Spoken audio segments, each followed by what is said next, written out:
By the 12.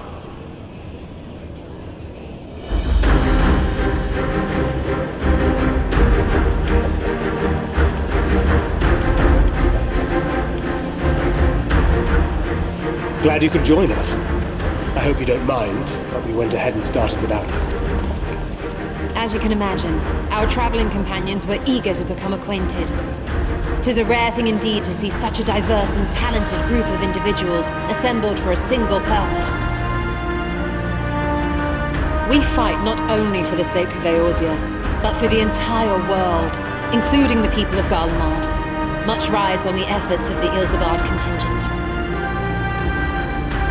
Indeed, which is why I am glad to find myself in the company of many trusted comrades, yourselves included.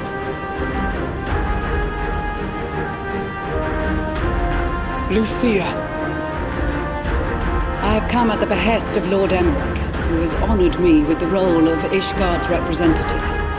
And for the good of all nations, not least my former homeland, I am determined to see this mission through to its end.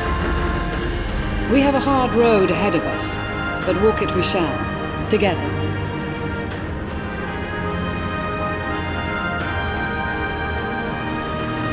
We too welcome this opportunity to work together once more. I have faith that, if there is a way to resolve this conflict, we will find it. Allow me to introduce you to the rest of our company. Everyone! If I may have your attention.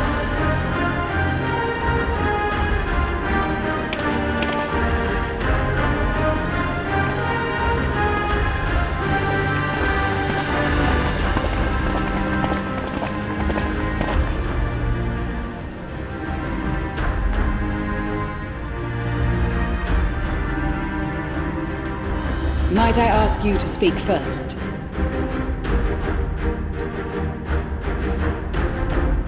If I must.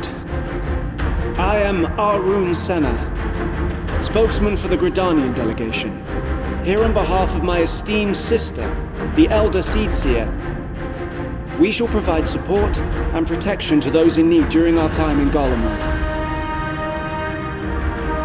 To that end, I am joined by healers selected by the Conjurers Guild, with the Order of the Twin Adder's Finest serving as our escort.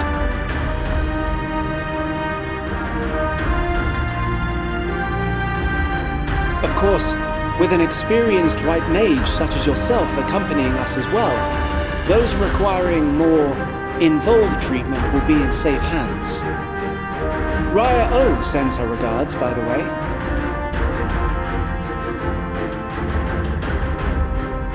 Suppose I'd better say my piece. Wait, I know The name's Sicard, in case you've forgotten. Truth be told, I'd rather you had forgotten. Anyway, the Admiral asked Captain Hillfear to send his best, and for whatever reason, he picked me. Of course, if I'd refused, I'd be the laughingstock of the bloody executioners, and my reputation's taken enough of a keyhauling as it is. But more importantly, like any pirate worth his salt, I know when you're staring down a storm, you gotta trust in the commander of your ship. So if the Admiral wants us to go to Garlemald, not for plunder and glory, but the promise of peace in our time, then that's what we'll do.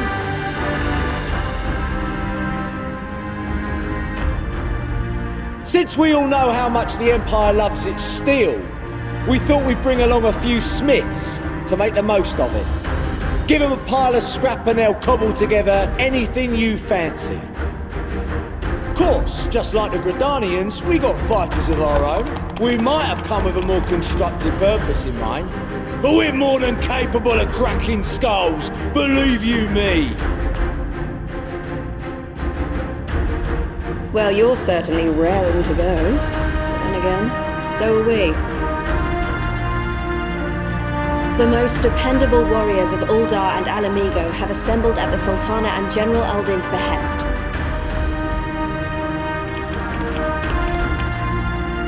If Garlemald has truly fallen, then the whole place is likely to be crawling with Telefora. We'll need plenty of troops to clear and hold a path for others to follow. That's where we come in.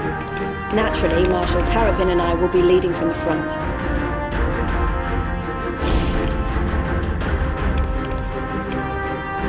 It's been some time since I last saw you in your element on the battlefield. From what I've heard, you've become pretty fearsome yourself. Master Matoya, the Avatar of Destruction.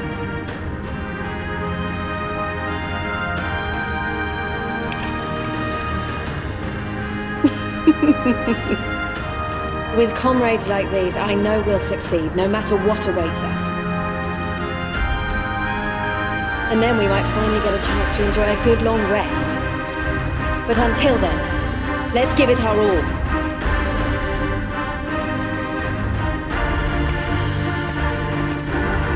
As for Ishgard, we Temple Knights have come in force to uphold our nation's commitment to the peace and welfare of our allies. The bitter cold of Garlemald is a formidable enemy in of itself. Our experience fighting in ice and snow will prove invaluable in the days ahead. Accordingly, I have been designated commander of the Ilzabard contingent. I will do all in my power to provide you with the leadership and guidance you require. The four high houses, House Hylinart foremost among them, have arranged for a host of machinists to join us on our mission.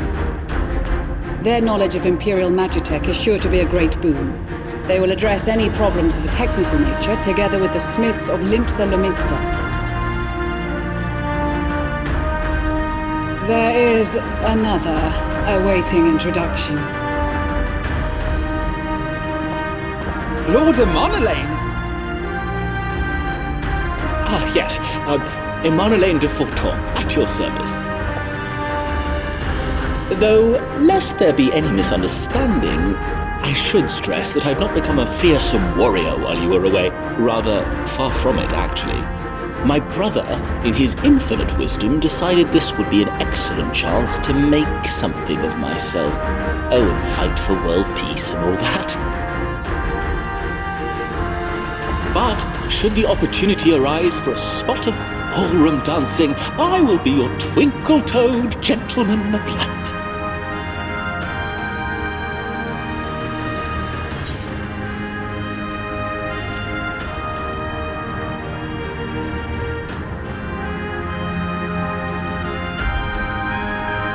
Huzzah! I can't wait to regale Honorois with my tales of derring-do.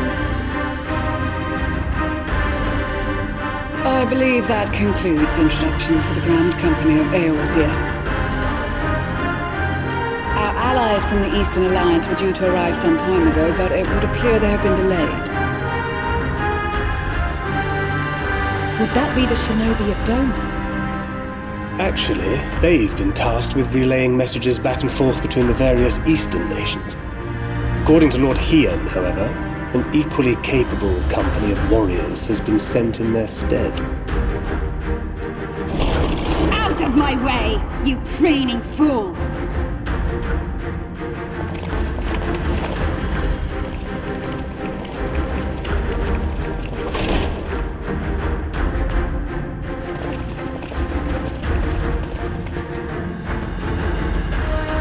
Forgive us for coming late. We are the delegates of the Eastern Alliance. Cyrena, and you've brought company. For battle and blood we come, as the steppe is sorely lacking in both. No towers befoul our lands, so we marched on those of Doma, only to find them beyond our reach. But now the thirst for slaughter will be slaked.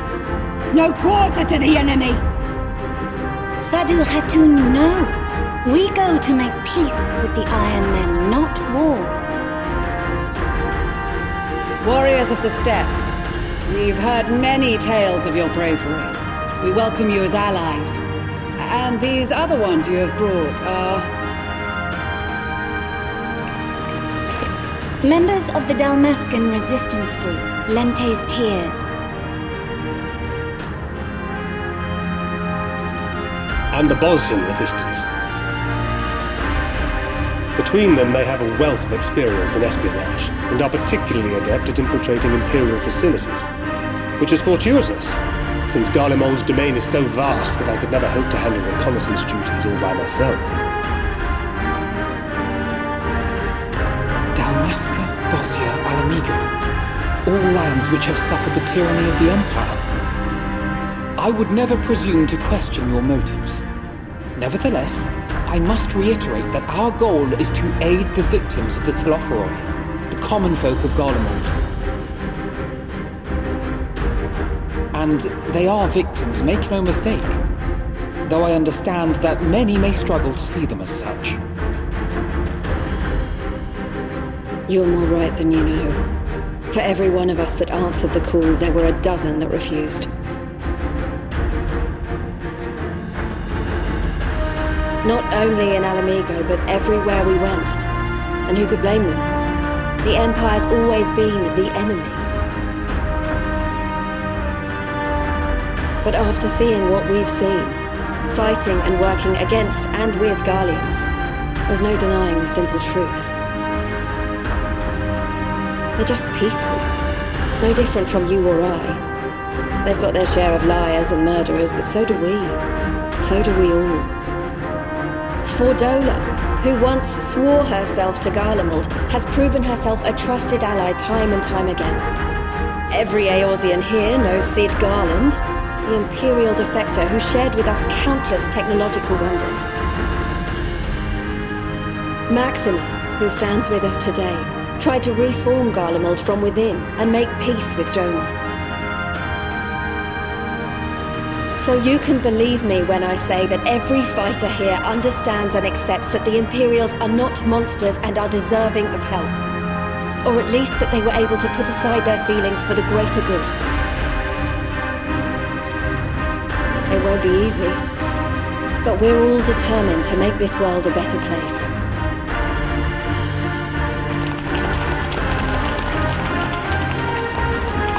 What lingering concerns I may have had were clearly unwarranted. I agree with everything you said wholeheartedly.